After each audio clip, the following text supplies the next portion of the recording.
Good morning and welcome to the third annual event like this, but the first one that we've called the Video Infrastructure Summit. Dom, our chair, can tell you a little bit more about the name and the focus change. But again, welcome. I'm Schumacher Rasmussen. I'm the editor of Streaming Media Magazine and streamingmedia.com. I'm also the chair of Streaming Media Europe, which is held tomorrow and Wednesday at the Olympia Conference Center just down the road. Hopefully you can all join us at that. Whatever the name, this has really always been a unique event in comparison to any of the events I've been to, in that there are no sales pitches, there is no death by PowerPoint. What we have and what has always developed has been sometimes surprisingly open and candid conversation among peers about the issues surrounding delivering content. And this year we've focused on long-form content, in particular movies. And so hopefully for those of you who haven't attended before, you will see that this is an event that, as I said, is unique among events in our industry. Also wanted to let you know that as you look at our program, there's a session this afternoon called Optimizing Content Delivery. And the description indicates that our sponsors will make some presentations. Our sponsors have actually requested, and I like this idea quite a bit, that what we do instead is have sort of an open mic where all the attendees, that means all of you, get a chance to share a little bit about yourself, your company, and address some of the questions that have arisen during the day, particularly as they relate to how your company fits into the content delivery ecosystem. And so, that again should be something fairly unique from other events. If you have any questions about the event at any time, ask me or Dom or the organizers, Linda and Jean, out in the hallway. And with that, let me introduce the conference chair for the Video Infrastructure Summit, Dom Robinson. Your hands will get tired if you clap all through the day, so don't feel obliged. So we always try to make this, as Eric said, a very convivial event. And so I'm actually going to start off by doing a couple of things. Can you grab the folded bit of paper on your desk in front of you and write your name on it? Don't have to write your full name and your job title. It's the name that you'd like us to refer to you by if we pass the mic to you or if we question you. So if you've got 16 syllables in your surname and I can't pronounce it, please shorten it. That'd be handy. The other thing to do is, if you look over in the corner, we've had this each year, we've done this event, we've got a flip chart, and that is the social network. So it's a quick way of making sure that you share your emails. If you put your email address and just your name on that flip chart, I'll take a photograph of it later and email it to everyone who's on the flip chart. So you've got a nice quick way of sharing your email addresses. So yeah, the name change. Content Delivery Summit, Content Delivery Network World Forum, Content Delivery Network Party, Content Delivery Network Meeting. There's a million. We needed to differentiate a little bit. And this has always been nestled alongside streaming media as a video-centric event. Most of you are interested in the delivery of video of one form and another. So by changing it from a CDN-focused event, it's very much comprising CDNs as the sort of backbone of what our industry is about, but widening it out to video infrastructure, we can include a lot more key elements in the whole ecosystem. So we've got a key focus on rights this year, which is very, very important. It's something we've, to an extent, stuck our heads in the ground about as an industry. And I'm really looking forward to that new part of the discussions today. We've got a tight focus on long-form content and movies with our first two speakers. There's been challenges with bringing movies online. We're starting to see models emerging. This is a good chance to explore some of those through our opening speakers. And then after lunch, we go into our two key traditional panels, infrastructure trends, which is looking at the backbone infrastructure, the layer 2, layer 3 routing and distribution of video, the CDN space, if you like, and up to at the application trends, which I've always invited the key server vendors to. So the Microsofts, the Nvidia this year are going to be new. We've got Adobe represented, Real, and these key players who actually form jugulars, in my mind, in the CDN ecosystem. These are the people who, nearly all of the people in the environment are buying their technologies. So I always enjoy that session, and CodeShop, of course, at the back. And then we're going to open the mic out. As Eric said, the sponsors have sort of encouraged us to do that this year. We want to hear from you.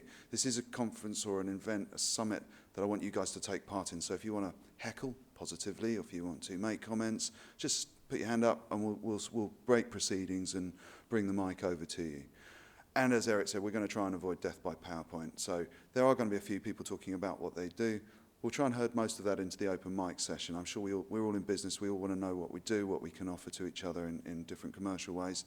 But this is a bit more of a brainstorming session, hopefully. It's a bit more of a platform for everyone to discuss challenges that they're facing. So and there's a number of faces that have come back year after year. I'm glad it's providing value. This isn't a game of quantity, it's a game of quality. So it's your day as much as ours. Make it a discussion worthwhile. So I think with no further ado, I'm going to invite our first speaker, Ingold, to come and talk about her role as the head of technology for FilmFlex and moving on to her own consulting business in the delivery of content. So I'd like to welcome to the stage Maria, please.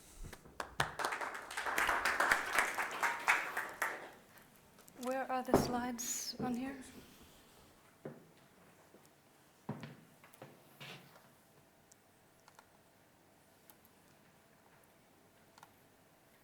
Okay, it's this one.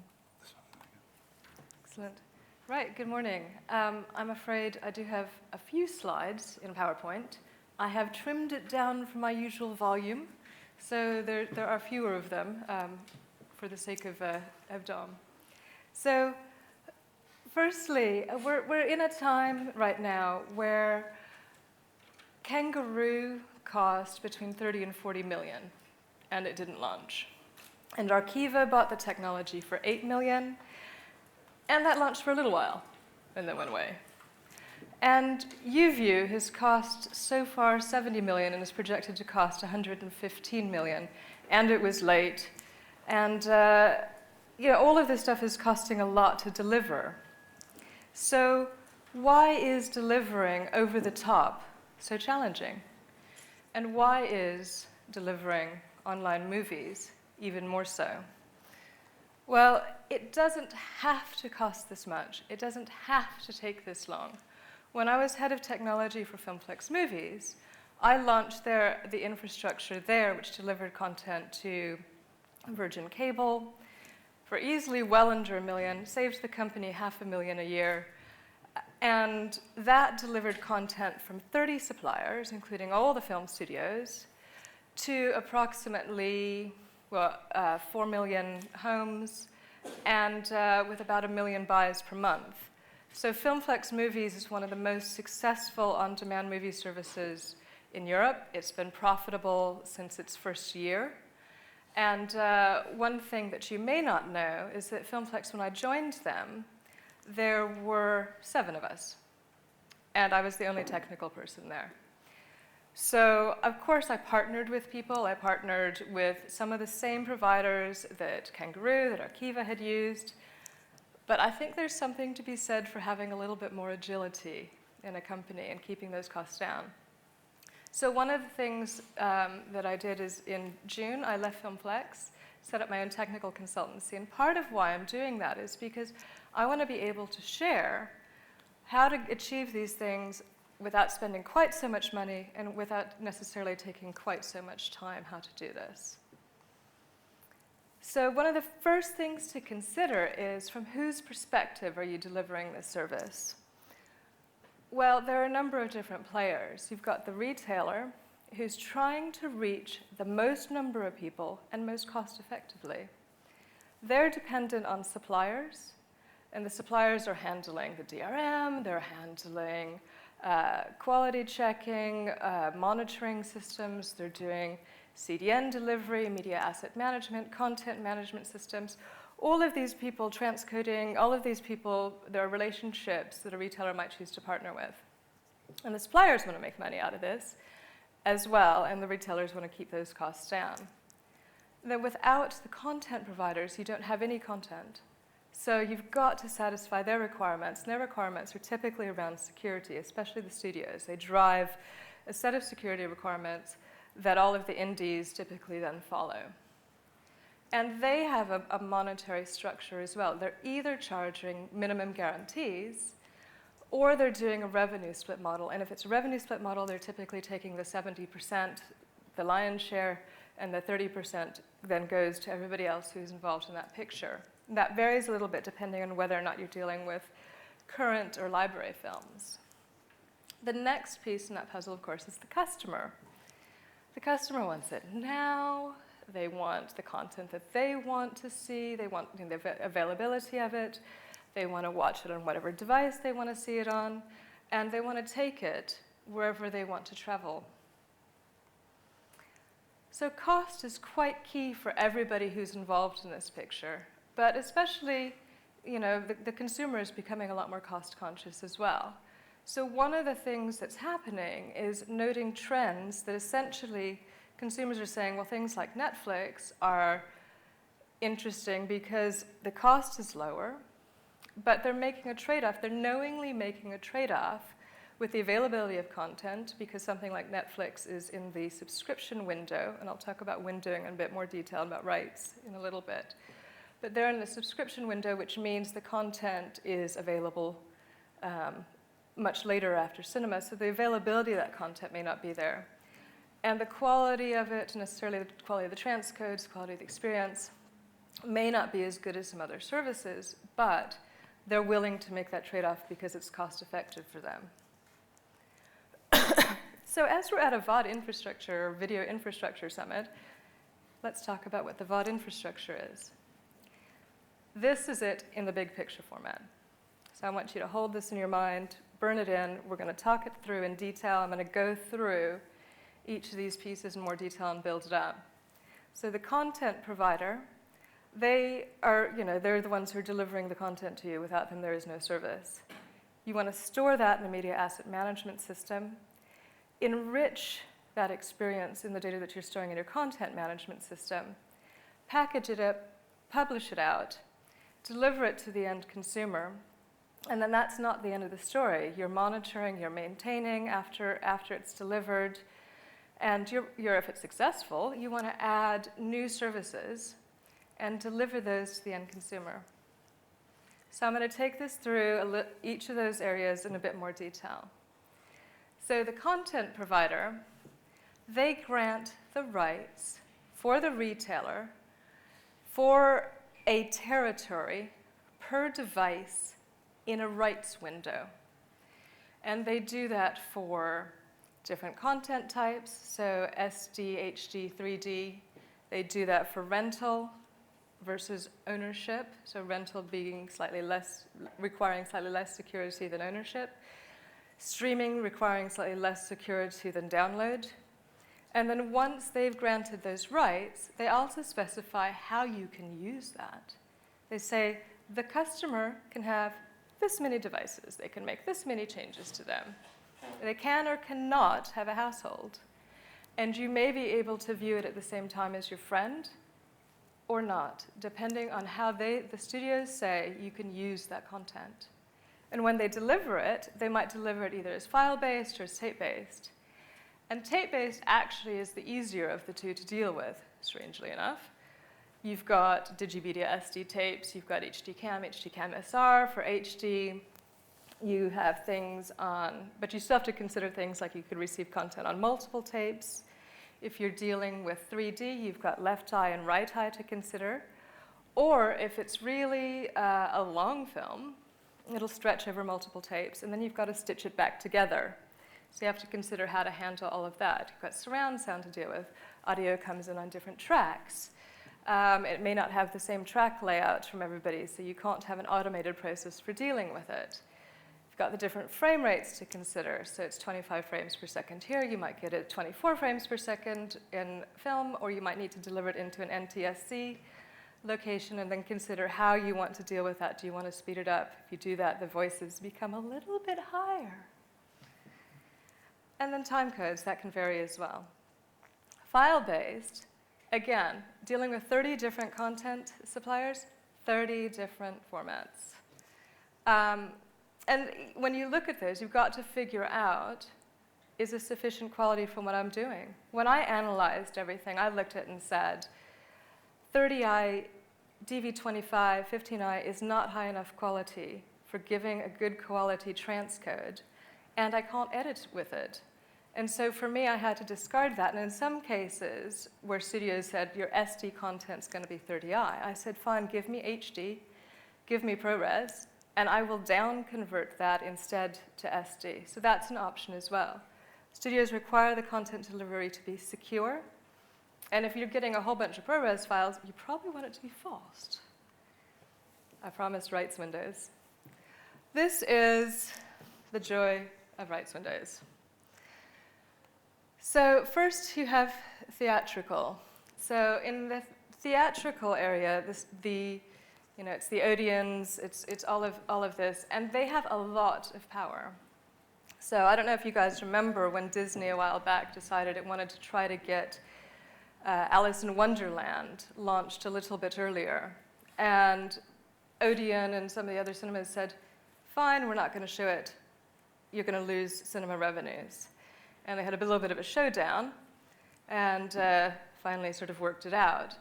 But the studios are trying to shorten or at least merge back in all of these windows here, because essentially what's happening is they lovingly call this piece towards the end of theatrical the piracy window, because you can't, you can see it in cinema, around here, and then it seems to disappear, go into smaller cinemas for a while, before coming out onto DVD. And there's no other way to get it. So the studios, Warner even, who is one of the most conscientious about security, has been pushing for this to be cut down. So once it's come out of theater, you do have some simultaneous releases. Some of the smaller content does simultaneous releases onto DVD and on demand. But you have to, what normally happens is it comes out here onto DVD, Blu-ray, or electronic sell-through as ownership. And this line here is where it starts coming into video on demand. That is what's referred to as current content, which is the latest content that's just come out of cinema. And it's what's classed as the first rights window. It's often day and date with the DVD release, but and that's coming. This is part of the collapsing of the rights windows. But it used to be at 60 days, so that's all now collapsing down, and all of the rights windows are now collapsing down. So after it comes out of being a current film in the video on demand first rights window, it goes into subscription or becomes known as library content. And here is places like Filmflex, iTunes, Blinkbox, Skybox Office. Here is places like Sky Movies. Second Pay is like Love Film or Netflix. So you can see that this content, is much later in the life cycle of a film. So you don't have the latest film content in there, and it's less secure here. It's most secure here. So moving on to the next piece of the puzzle is media asset management. So if you want to sell it, it's worth storing it because you've got to put it somewhere in order to sell it. So you need to receive that content securely, whether it's tape-based or file-based. If it's file-based, you want to check it into a library system, create a mezzanine master file from which you do all of your transcoding. Ingest it. It needs to be in a FACT or MPA accredited area because that's what the studios require. They also want you to keep track of all of the records around it, and you may want to have access to that content online quickly, or archive it over time and have backups of that content so you don't have to request a tape if something goes wrong. You then want to make that content usable. If you're going to create a mezzanine file, which is a good idea to do so because then that gives you a standard to transcode from. Because otherwise, you're dealing with 30 different file formats. So if you go standard, then the rest of your workflow becomes the same. So you want something you can both edit, and you need to decide, is it something you're doing in Final Cut or Avid or whatever other system, and transcode, and that gives you the quality that you want. You want to create previews so you know whether or not it's the right content, whether there are any audio glitches, etc. You need to be able to QC it. And if you don't use BBFC, you need to do your own compliance and ratings for it. When you transcode it, there's a whole bunch of things to consider. Your bitrate depends on the codec and the delivery platform that you're using. MPEG-2 requires a higher bit rate than H.264 than H.265.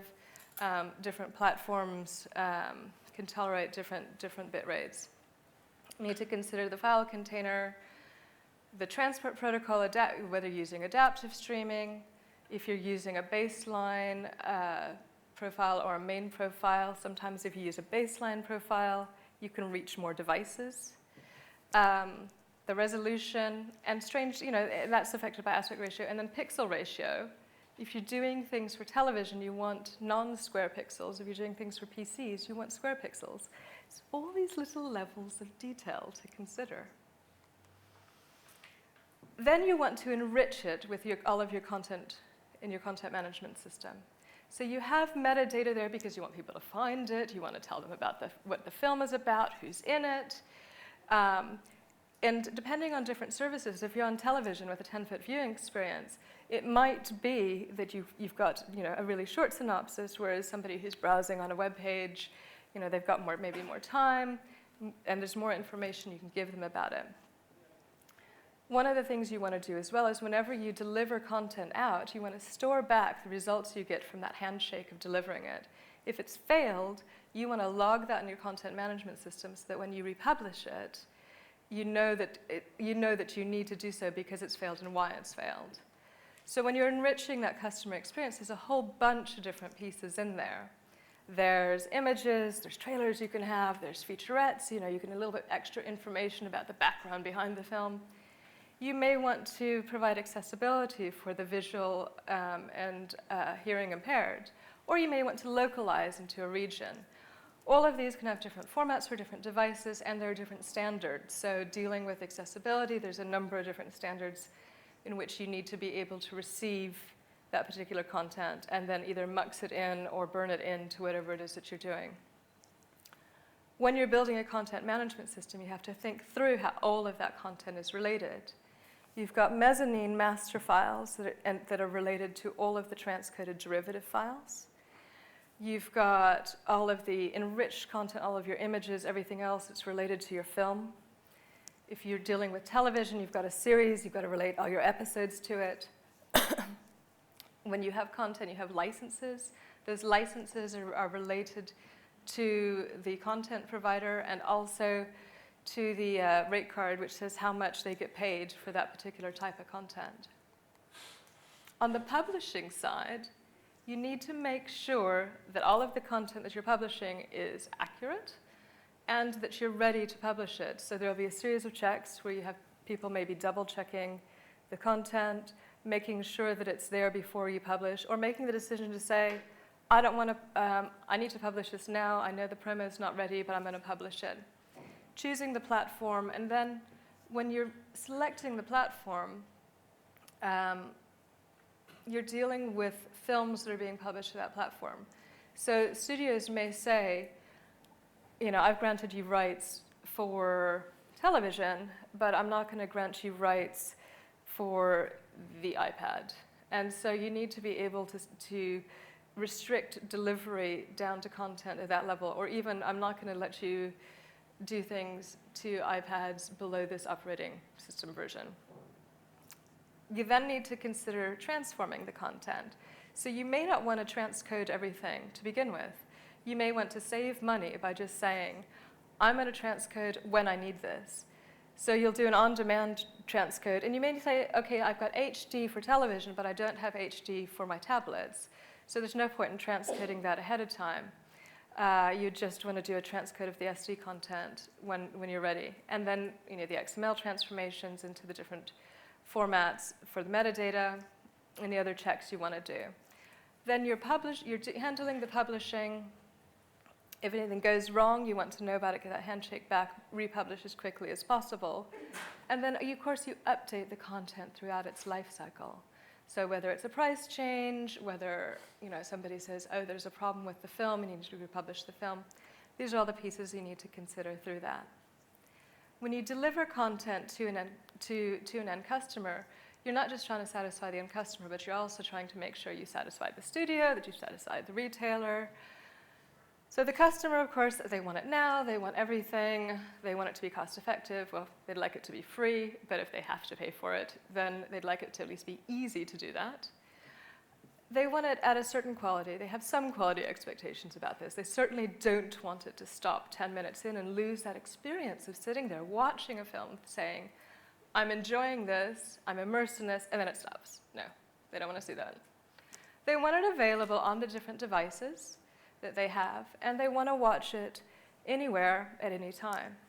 Studio, on the other side, wants to make sure that everything's secure, that there's a DRM there, that you're applying code hardening if you're doing things for iOS and Android devices, that for Android devices, for example, you may need a secure player because of the disparity in the different player security on the different Android devices. They will typically request output protection, and that varies what you can deliver on different devices. You may have to apply output protection or just disable outputs. For example, on iOS, you may not have direct control over being able to apply output protection, so you may have to disable them. There's GeoIP restriction. They don't want you selling content outside of the territory. Device management. They may say you can have 5 devices or 3 devices. You can change it every month or every 2 months. And you have to remember to delete all of the rental files off the CDN as soon as their license period has expired. From the retailer side, again, they just want it to be cost effective. They're selling a product, so they want to make sure that it achieves the quality that they set out. So they put SLAs in place with everyone to make sure that there's no downtime, all of these pieces. They want to reach as many people as possible. And if you're putting something onto a device, the retailer wants prominence because they want to reach as many people as possible to generate as much revenue as possible. Well, that's not the end of the story. Once you get it out there, you've got to monitor and maintain it. So make sure that everything got published, deal with all of the reporting, whether or not it was available, the quality levels of it. Crucially, make sure everybody gets their money, so do all the reports around the revenue split, if that's how that works. And the other piece is making sure that you continually apply any of the security updates that are required. For example, if you're doing Play Ready, you have all the compliance and robustness rules, and the studios will have certain requirements that you have to maintain the security of all of the infrastructure. Otherwise, they will pull the content from the service. If there are problems, you need to resolve them. And again, if it's successful, you want to be able to do new development. You want to think through how that's going to affect the user. Any curation you have to do for the new website. Any new content, metadata, et cetera, you have to add. What are the implications of launching into a new territory? Do you have to think through new transcode profiles? What do you have to do for each device that you're going to launch into? And do you need to think through new skills that are required for your company? So that's the infrastructure. Where are you going after this? What's happening with the industry? Well, I looked at a couple of different reports here. One around paid usage and one around the long form total share of time spent on different devices, just to see where they lined up. So the long-form report is from Uyala. Both of these are from June, sort of doing Q2 or Q2 2012 to Q2 2011. And I wanted to see what the general trends were here. The paid report is just USA-based. The Uyala report is global. So what it's saying is essentially, for long-form content, which Uyala is defining as 10 minutes or more, and this is the same thing we see in the Sandvine reports and everything else, is if it's large-scale content, people still want to consume it on large-scale devices. They want to consume it on their television. So whether or not that's through their television, a connected TV, or devices connected to the television, whether it's a games console, a Blu-ray disc player, or a set-top box. We're also seeing on the other side that PC and Mac consumption of paid content is decreasing, at least in the USA. And the side effect of that is what's being seen is sort of there's more coming in on tablets, and tablets are being viewed as cannibalizing that market and not necessarily complementing it. So tablet usage is certainly increasing for long-form content. as is smartphones, and as is PC and Mac. So what are the next steps? What do we have to do as an industry? Well, this is actually the same thing I've been saying for a while. It's around security, simplicity, and financial viability.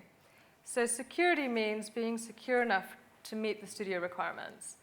And sometimes that's in contradiction for what's best for the customer. Now the studios, there is sort of a convergence here. The studios are coming to sort of recognize this.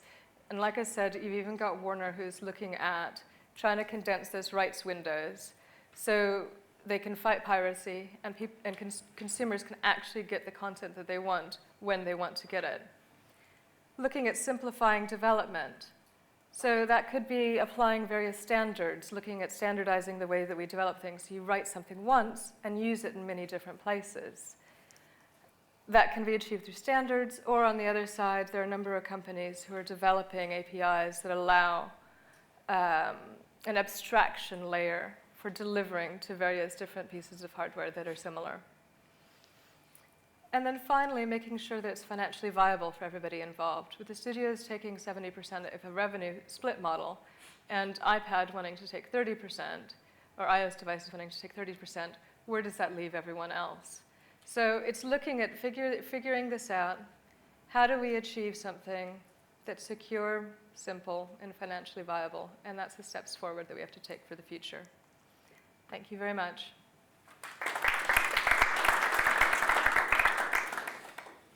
Thank you, Maria. I think as far as an introduction to the video infrastructure summit goes, that's probably on message. So, I appreciate that. We're going to, I'll invite Maria and Olivier up to take question and answer after Olivier's presentation. So, Olivier, I'd like to invite Olivier to the stage. Just bring the slide up. Have you brought slides with you, Olivier? Did you bring slides with you? Or? Okay, I'll just put this on as a backdrop slide. So,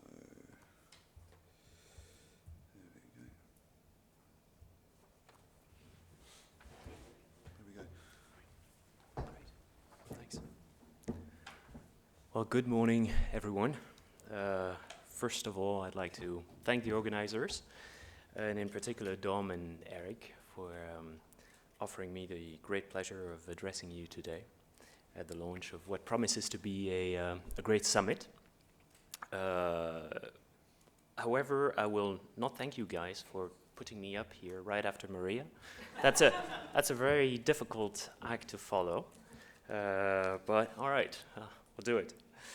So I'm here representing the MPA, the Motion Picture Association, a trade association that represents the interest of 6 major movie producers, distributors of film, home entertainment, and TV programs.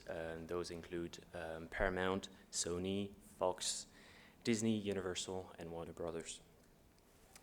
When I was asked to speak today and touch upon the evolution of movie industry, I went back to Edward Epstein's book, The Big Picture, and some of the figures are simply dizzying. In an average week, in 1947, 90 million Americans, out of a total of 151 million, went to the cinema. That was nearly 100% of revenues for the studios that came from the silver screen. Now we're down to 15 or 17%, depending on the territory. On the other hand, today, and in the UK alone, we see that digital rental services, including TV, VOD, are worth £190 million. And the internet-based video on demand saw the fastest rate of growth, with transactions up 44% year on year in 2011, to quote BVA figures. So it is relatively comfortable to be on the outside, looking in and think that things are not moving fast enough or necessarily in the right direction. Never mind that the studios are in a business where most movies do not recoup their costs in cinemas alone, which implies tremendous risk at the start and a strong incentive to ensure that movies get seen on as many media as possible. We and the audiovisual sector at large have not stopped pioneering technological innovation through partnerships and with technology and consumer electronics firms. For example, of course, the DVD, Blu-ray, digital cinema, still evolving. We're talking of a high frame rate now, no longer 24 frames, but 48. 3D, and most recently, of course, the ultraviolet digital access system. Substantial progress has been made with film and audiovisual content now widely available across multiple platforms and devices throughout the EU. The film studios are active players in this context, and we observe great diversification among the various business models that are being implemented and tested, such as, and Maria has described this, view only or rent for a certain period of time, store on one or multiple devices, subscription VOD, access at home or remotely, all at different price points based on different criteria. For example, early window or premium EST, as some call it. To quote a recent European Commission Green Paper, the audiovisual online licensing market in Europe is dynamic, diverse, and growing rapidly. Itself quoting a 2009 study from the European Audiovisual Observatory, referencing back then, in 2009, 700 on-demand platforms in operation in Europe. So our members produce, acquire, and distribute a wide range of audiovisual works, and thus have much to gain from an expanding market. Now, a market-driven approach for the exploitation of rights, and for licensing in particular, remains the best way forward. Contractual freedom in commercial transactions is of paramount importance for the audiovisual sector and must be preserved in the online environment. I will not bore you with copyright, but I have to say that copyright is the pillar upon which rests the ecosystem that encompasses the production and distribution of audiovisual works. Copyright, including the contractual freedom granted to audiovisual producers to license their works in the most efficient and effective manner possible, for example, by territory, by language, by category of rights, enables the launching of innovative online services available on a multi-territorial basis. It is a springboard for both differentiation and multiplication of legitimate offers. Every single business deal has different usage rules, you've just heard it, content protection requirements, agreed upon delivery mechanisms, AV format, download versus streaming, etc., etc. All in addition to the standard business terms like price, window, and term. The reason each licensee wants a different deal is because they want to cater to the specific needs of the customers, differentiate their services from everyone else's, and or because their systems and technologies might be different. For example, VOD on a satellite service works differently than it does on a cable service. A cloud service like Ultraviolet, nascent, but already counting more than 3 million subscribers, is also a good illustration. Online distribution of audiovisual works is a twofold opportunity. It is both an extremely promising method by which to expand opportunities under existing distribution and exhibition channels, but in addition, it may facilitate the opening of promising new and different ways of offering copyrighted works to the public. So we increasingly see online distribution as a channel that is factored in very early on into the overall financing, marketing, distribution strategy of film projects, rather than a separate component with its own specific rules and constraints. In other words, online distribution should increasingly contribute to current models of film financing and distribution, rather than depart from them. Now I've had a look at some of the most recent developments or announcements, and it's hard to keep track. Of course, there's iTunes, 16 EMEA countries, 16 Asia-Pacific countries, 36 Latin American countries, including Caribbean. In August, Netflix announcing that it will launch its online movie and TV streaming services in Denmark, Finland, Norway, and Sweden before the end of 2012. There's Barnes & Noble announcing the Nook video store offering in the holiday season in the UK. Or Viewster, an online streaming service which boosted its activity in German-speaking territories recently, and followed by 11 VOD markets, including Poland, Russia, Turkey, the UAE, India, and countries in the Southeast Asia. But the marketplace is key. The film industry has a history of adapting to, and indeed embracing, change. The internet is one such important vector of change, but no more. It does not spell the end of the world as we know it, or other such doomsday scenarios, which may have their place as themes of films, but need not define the future of this wonderful sector. History has shown that the creative sector has not only survived, but it has adapted and grown in the face of new challenges presented by new technologies. And so too have laws and business practices. However, these developments are not inevitable, and Maria mentioned it. We need to make it happen by adapting and making sure that, as far as we are concerned, laws are adapted. To begin with, we have to understand the challenge. What is it about the internet that makes it so different? At its essence, the internet turns the historic business model we have lived by on its head. The supply push model is challenged by enabled consumer demand.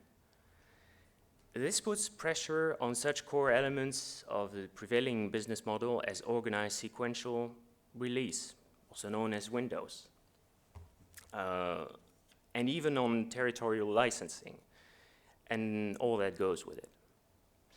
Does that mean that the internet will supplant existing platforms? Existing evidence suggests not. The box office in recent years is looking healthy in most countries. Television business is doing well. Hard goods trends, i.e. DVDs, are generally moderately down, but sustained by new high-quality products such as Blu-ray discs and now cloud synergies. In the meantime, legal offers on the internet are starting to pick up and are increasingly finding their place in the life cycle of a film. I've said it. So we need to enable, indeed encourage, the development of legal services that meet consumer expectations. Now the flip side of the coin. Pirate content providers are also taking advantage. Pirate websites, also known as rogue sites in the US, have favorable economics. They have attractive delivery methods, peer-to-peer downloads, direct downloads, streaming, attractive revenue models, usually advertising-based, sometimes subscription-based, and occasionally even EST, and even cost-free sites accept donations. They have extremely low costs. Content licensing costs are at zero. Cost of content delivery are low, especially for peer-to-peer services. Taxes, employee benefits, other costs of doing business, for instance, compliance, are close to zero as well. And absent risk of prosecution or other legal action and associated cost, rogue sites are much more profitable than legitimate ones. But what is the nature of harm from pirate websites? Well, they harm rights holders and their licensees. Lost sales, lost brand value, higher enforcement costs, lower incentives to invest in innovative new content and business models. They harm governments as well. Lower sales tax revenues, higher law enforcement costs, less compliance with legal obligations, as to age ratings, prohibited content, etc., etc. And fewer content production and distribution jobs, lower GDP, lower payroll, and other income taxes, etc. They harm society. In many cases, defrauded consumers, financial support for organized crime, loss of respect for the rule of law in general, and for property rights in particular. The growth in broadband penetration has made possible great innovation in content delivery. But unfortunately, this has provided opportunities for both legitimate and illegitimate distributors. At present, rogue sites have an unfair advantage, and this is unhealthy for the internet economy, for government and society. Copyright policies in each nation must take steps to correct this imbalance. Many countries have already taken steps, some very promising, others less so, and none has yet comprehensively addressed the problem, especially in Europe, although France might be the exception today. Regarding the enforcement of copyright, I would like to leave you with just a couple of remarks. I think it's eminently necessary to clarify that the internet is not a rules-free zone, immune from the values established by society. In this framework, I see difficult but very important debates ahead on effective ways to deal with rogue sites that structurally infringe the rights and freedoms of others, including copyright. But as I said at the start of my speech, the studios would not be what and where they are if they were the doom and gloom type. I feel that the best content can only come from engaging and engaged players, and certainly not the risk-averse. And with that, I thank you all for your attention and wish you a very successful summit.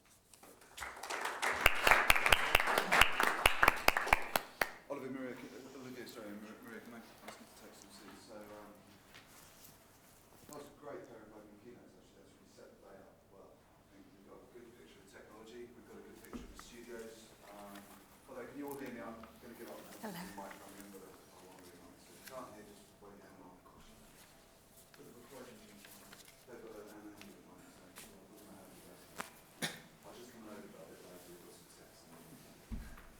I'm sure you've all got some questions. We're going to spend 10-15 minutes quizzing these guys. I've got a couple just to sort of lead the way. One of the, I'm going to start with my last question first, actually. We ended on piracy, and we're going to continue the discussion a little bit later on today with piracy. It's obviously critical, and there's a lot of stuff going on in the internet governance game at the moment with different regulations that they're trying to put in place that somehow marry the weight of the content provider lobby with the freedom of use of the internet, which is a very complex balance to strike. So I think just up front, just to sort of find a sort of a middle point for both of you to answer, do you think that the piracy problem, if it's ever solved, will be solved by regulation or by technology?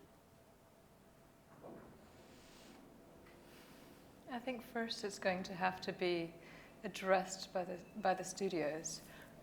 So they have to take the first step and say, they want to address piracy, but how do they address piracy with the balance against the customer rights? So they're taking those steps to address piracy, but are they going too far in some cases? Are they going too far on the studio side? That, we've got on the music side, which I was on a panel in January with Universal, And they just said, we don't have DRM, and it was a DRM panel, and they were sitting next to Warner, and Warner was going, you know, we have DRM, you know. So it's, there's the security side, but I think there needs to be a little bit more liberalness around the usage rights and allowing people to use it across more devices. And DECE, as you referred to, is certainly trying to achieve more of that, but that's around ownership. That's saying 12 devices, a household, you can do concurrent streams, you know, up to a certain level. And I think as you see content become, so people are more liberal with SD content than HD content, for example, or 3D. And as you get 4K out, as you get 120 hertz, as you get all these other things, I think you'll see the other content having a bit more liberalness applied to it. You hear me? Yes. I agree with Maria in the sense that for the studios, it's a fine line to tread vis-à-vis the consumers. Now, whether it's got to do with regulation or technology or litigation, I'd say all of the above. It depends. It depends on the territory very much. I mean, we've tried a variety of things. Outreach. We've sat down many hours. For many years with various people and couldn't get our point across. And then when rights holders, not necessarily the studios, but sometimes local rights holders, and I take the French example, have had enough, then they work on legislation or they litigate. In France, I take that example as being the most comprehensive right now because they legislated and they rolled out that graduated response mechanism, which, despite all its faults, has had the benefit of raising awareness, and it's had an educational role, and it's under review. So, Hadopi, totally. So with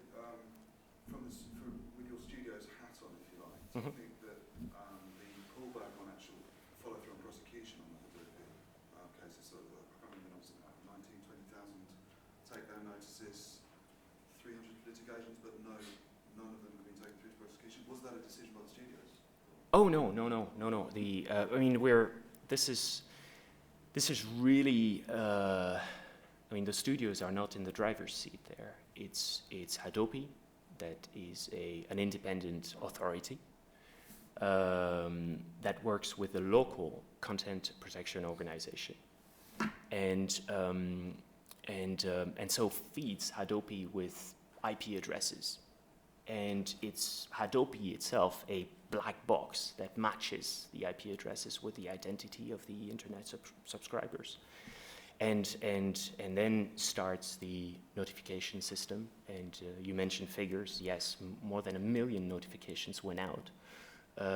And actually, very recently, there was one court decision. It's a fine of 150 euros. And that might surprise some because very often the system has been presented as one that would break the internet, that would suspend subscribers' accounts, when in fact this was only an optional penalty. The main primary penalty has been a fine between €1 and 1,500 euros. But copyright adversaries, mostly, have decided to forget that and go straight to the subscription or access suspension and say, well, look, this is a problem. And then, but that was, and still is, peer-to-peer. And then you have streaming, illegal streaming that remains. And there's an action that was, proceedings were launched in last November by local distributors and producers against a galaxy of streaming sites, and it's ongoing. All of this thanks to an article of the Adobe law that allows for injunctive relief action that is quite broad. So. So with my last question, so with the cost, as you pointed out about cost of piracy online, the traditional VOD model of something like a film flex infrastructure is a sophisticated broadcast mentality approach to video on demand. As I think you pointed out, the pirates come from the more pedigree streaming environment where it's all about almost zero cost to market. Mm-hmm. That evolution of technology opens up quite a lot of markets in the same way that the studios taking a lot of patented technology over to Hollywood, operating outside of the remit of the patents, created the Hollywood film studio. And so I think that the question has to be asked, is there a plan B if you can't shut down the OTT, the pirate infrastructures, this becomes the de facto way of delivery, and the more ring-fenced VOD environment breaks down? Is there a plan B? I know that some of the studios were interested in looking at, for example, Central and Eastern Europe, because piracy is massively rife there. And they don't really have any legal offerings. The good thing about not having any legal offerings there is they don't have any rights windows there to have to deal with either. They can just get it out there straight away. And that may help fight some things. It depends how ingrained, perhaps, using pirated content is in a culture. In the US, with all the Sandvine reports, you keep seeing that the BitTorrent rates are decreasing as legal options are becoming more available. So it depends. But you look at some of these cultures and you think they're not making a lot of money, and you're trying to sell a film for $3.49, and that's something to consider. But I think the studios are looking at ways of just combating it. If anything, I think they're looking at plan B, C, D, E, F, and they might themselves be a bit confused because there's so many buttons that you can press. And yes, we've mentioned Windows. They test constantly, not without conflict. And you mentioned Alice in Wonderland and Disney, but they test that. Now, sometimes there's more freedom to test. Sometimes legislation gives them constraints to test as much as they could or would, and that's the case in countries with legislated windows. Very few, but it exists. France, for instance. But they keep looking. Guys, I'd like to open up to the floor. Got some questions from the floor. It's wake up time. Phil. Thanks, Tom. Brilliant. Thank you very much for opening with those two presentations. I just wonder, though, whether, like all gold rushes, the time has passed now. I mean, there's a finite amount of inventory of movies. Certainly on all the devices at home that I've got, there are certainly one or two services that I tend to use, and a bunch of services that, in effect, are the long tail of services. I don't want to go that far. I'm happy with 2 or 3. And, has the time passed now for new over-the-top services to launch, because there's only a certain amount of inventory coming out of Hollywood and beyond? I think it depends on where you're launching to and what you're launching. So there are a number of providers who are still dealing with sort of more niche or long tail content, who are still trying to get that type of content out. There are there are retailers out there who are targeting maybe different markets or different ways of accessing the content in certain environments. Or people who are developing own brands own brand products and wanting to get those services onto that as well. So there are a number of different, and going into different territories, you know, like I said, you know, trying to hit Central and Eastern Europe, those types of things. So there are, I agree with you that there is a saturation level. I don't necessarily think that there's something that's maybe got everything that everyone wants to watch all the time. So there's always opportunity for something else.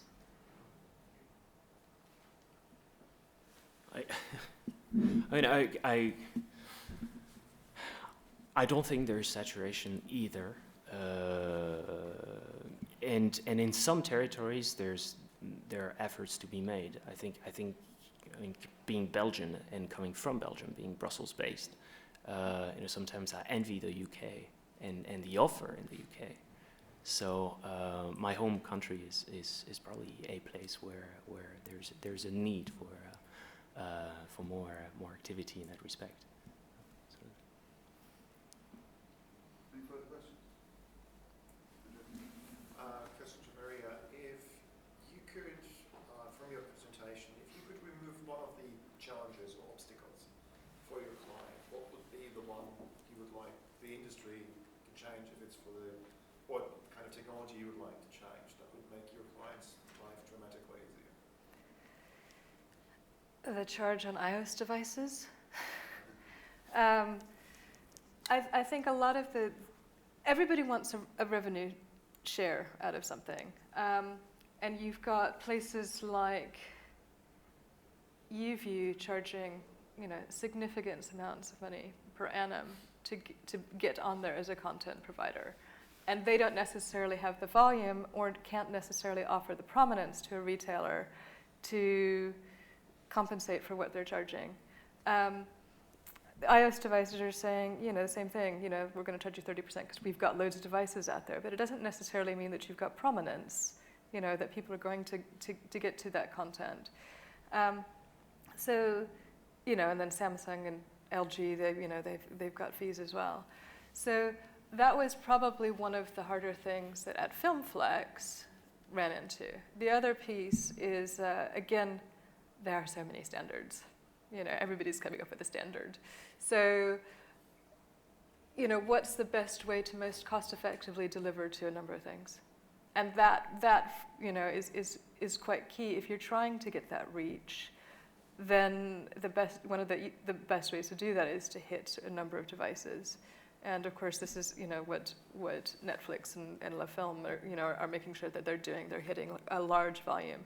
But the cost for development, unless you can start coming up with an abstraction layer, and if you've got the investment to do that, that's fine. Or if you want to use a TV app agency or an Aceto or whoever else to do that piece, then you could do that as well.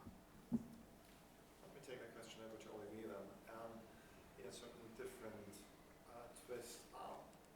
From my background, I always have the feeling that thriving businesses in the internet are usually about de-intermediation, so cutting out the middleman, getting direct access to consumers. And if you look at other industries, that is usually where they're successful.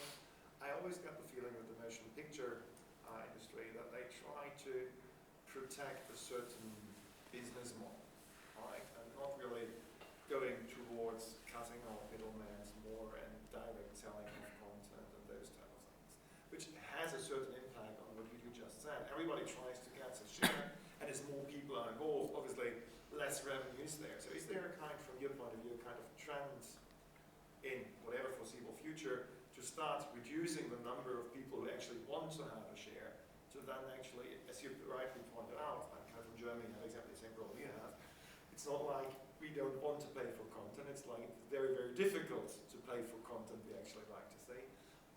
Those type of aspects. What is your personal or professional opinion on what is the future on that kind of stuff? Sure. I think it's the distance between the studios and the consumers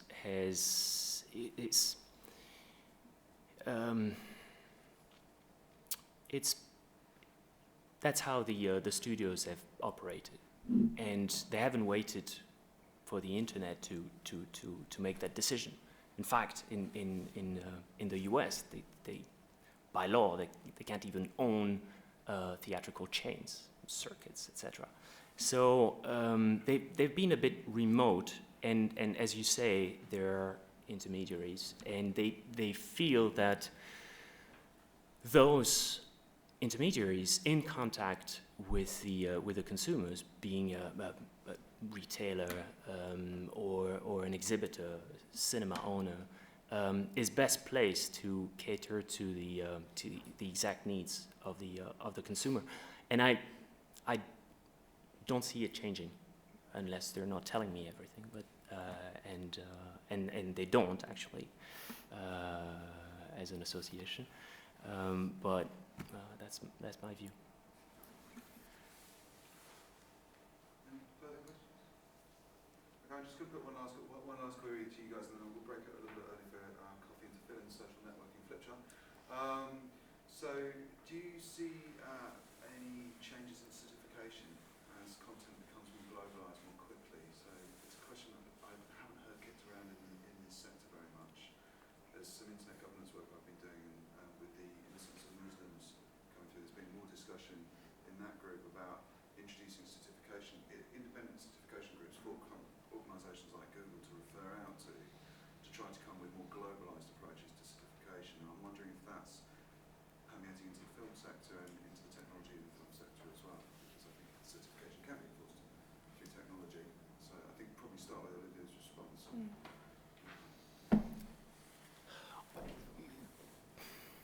That is, I mean, certification, as the MPA, I mean, the studios act individually on a commercial basis. And they will sometimes, and Maria mentioned it in her speech, demand some sort of certification. And they do this individually.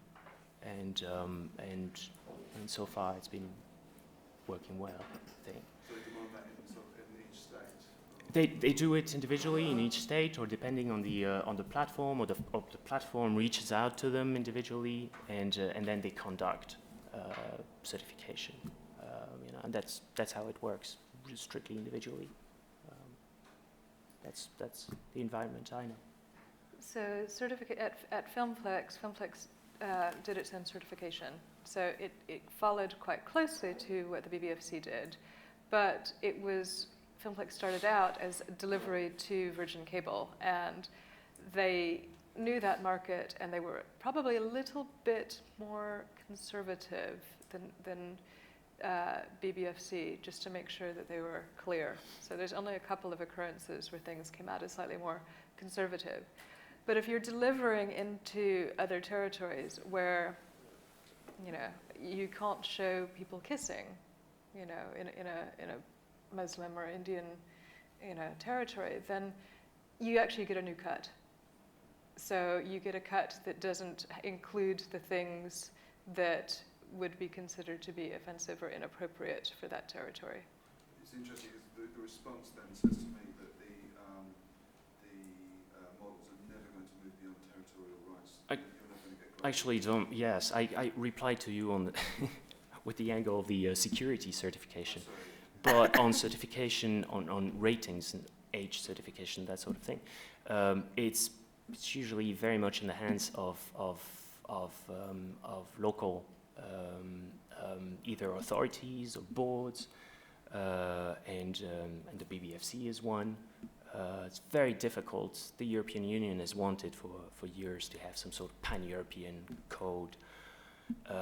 Their sensitivities differ between northern, southern Europe. I mean, we know this, and I mean, they're very innovative systems out there. I can think of the Dutch certification system, for instance, which is very much in the hands of the distributor who self-rates on the basis of using a software.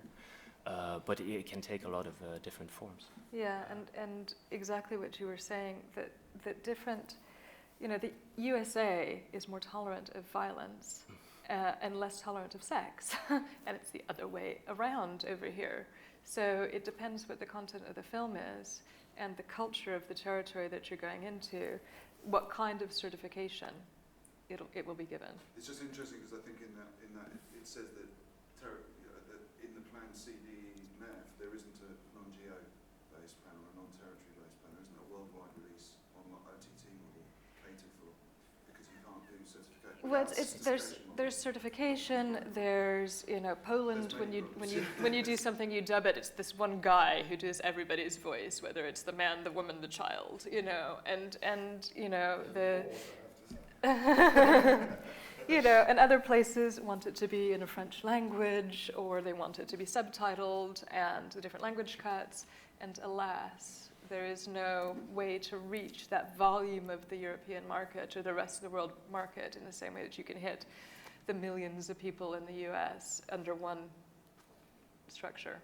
You have advertising restrictions, like product placement rules that differ. And at the end of the day, all the pirated content out there is there without any certification at all. So whenever we see new regulations coming, we say, okay, the studios, abide by it, but they also say, well, listen, this is no longer any level playing field, because out there, some people don't comply at all. Now, one of the things that the pirates do faster than anybody else is subtitling. Yeah. It's because the studios take forever, but you give it to a crowd to subtitle it, and it's maybe not completely right, but it's fast. You've got to hand it to them. Those release groups, camcord in one country, capture the audio in another, mix it, put it out there, and. Maybe something the legal groups can learn from. It's very. You see changes. You see. I can think of. Not in the UK because you have the same language, but with France you have TF1 that has for a while been offering on its online platform TV series that air in the US. And they subtitle, which is unusual for France. Everything's dubbed, so but it's much faster to subtitle. And they subtitle and they offer it in France within 24 or 48 hours. It's quite a feat, and it takes. I think it takes courage for a legal service to do that. So. It's interesting. I think both the subtitling example and the certification example say to me that actually. We're going to see lots and lots of territories developing video infrastructures. We're not going to see single OTT infrastructures develop, say, one in the States using global CDNs to deliver everything from the workflow in the States. We're going to see opportunities for people to build infrastructures in each of these territories, which I think is, for the people in this room, I think that's an important message because it means we're not going to see consolidation very quickly. So are there any last questions, guys, before we take a break? I just want to just continue what you just said. Would it make sense from your personal point of view to have someone building something like a globalized infrastructure, which is that putting all those kind of local requirements and just as a kind of white labeling approach? So, okay, we'll have a technology provider working together, get it certified by the industry, get it certified by governing bodies, and then just, okay, now I need just someone doing the local groundwork for me, the sailing, the consumer, the marketing, put your logo in there, while I, as a technology provider, reselling you the platform with the content, but you are the one then locally marketing that type of platform. Yeah, I think it makes sense as a possibility to do that. There's a lot of things to consider. I mean, you need the ability to store all that in the content management and asset management system. You then need to be aware of the different requirements in different territories. You need to be able to get the rights for all of that content for the different territories. Probably in those territories, then you also need to make sure you can acquire local rights so that you're not just taking studio content, because I think in some countries you have to make sure that there's a balance, that you're being seen to be representing local content. And there may be cases where partnering with somebody to do some of the things locally is actually more efficient and more cost effective But yeah, I mean, there's certainly a possibility for somebody going in there who's capable of who knows how to deal with all of the technology, who knows how to do all of the DECE delivery, who knows how to do all these different pieces. So yeah, there's definitely an opportunity there. But would you say the overlap, what all those markets have in common, is that bigger than what them differentiate? Because then it would make sense. Because you have a cost-effective thing, developing things once, and you reuse them. Or is it actually that the factors differentiating all those markets or territories is actually bigger than what they have in common? That's pretty much the balancing act. And I would say you would need to take competition law into account as well. Yeah. Yeah. Okay, guys, well, look, I'm going to, I think it's a good natural break, but I'd really like to thank our keynotes. The keynotes are here to contextualise us for the rest of the discussions today.